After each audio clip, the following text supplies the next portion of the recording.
Hello friends, I am Aprati. Welcome back to our channel plants space.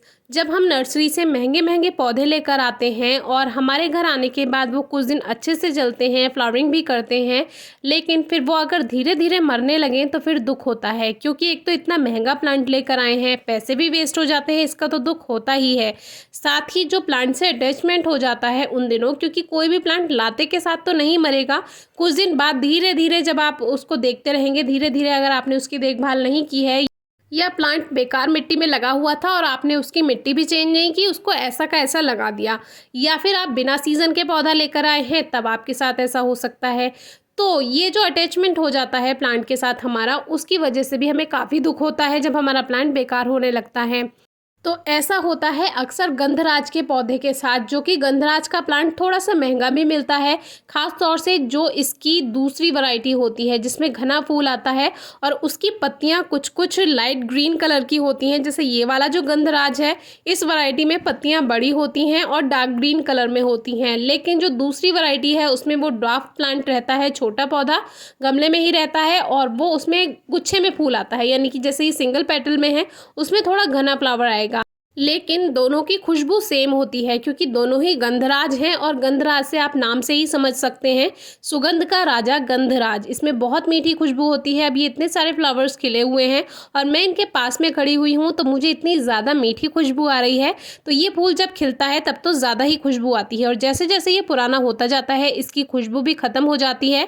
तो आप देखिए, ये जो इसके पुराने फ्लावर्स हैं, बारिश हो रही है लगातार, तो इसकी वजह से जो पुराने फूल होते हैं वो 2 दिन के बाद बेकार हो जाते हैं। 2 दिन तक तो प्लांट पे फ्लावर अच्छे से खिला हुआ रहता है और इसमें भी आप देख सकते हैं कि कुछ फ्लावर खिल रहे हैं, कुछ पुराने हो चुके हैं। जो पुराने हो गए हैं वो ब्राउन कलर से होकर, रेड कलर से होकर झड़ जाते हैं। लेकिन अगर बारिश नहीं है, जैसे बारिश नहीं है, तो ये जो फ्लावर है ये 3 दिन तक भी बना रहता है और ये शाम को खिलता है और इतनी मीठी खुशबू आती है। तो अगर आप गंधराज प्लांट ग्रो करना ही चाहते हैं और ऐसा गंधराज चाहते हैं जिसकी देखभाल ना करनी हो ज़्यादा, तो ये प्लांट बेस्ट है। अब आप ये प्लांट देखिए, 12 इंच के गमले में लगा है और इसको हमें इस बार ग्रो बैग में शिफ्ट करना था, लेकिन ग्रो बैग्स बचे नहीं थे, सारे हमने दूसरे प्लांट शिफ्ट कर दिए थे, तो इसको हमने इसी में ही रहने दिया। और आप देखिए कि बिना किसी खास देखभाल के ही हमें कितने सारे फ्लावर्स दे रहा है। लगभग हर टहनी पर, हर ब्रांच पर इसकी कली है। और ये वाली कली आप देखिए, ये छोटी सी ब्रांच है, जो न्यू शूट आती है उसी में से एक ब्रांच बन गई और फिर इसने छोटे पर ही कली दे दी।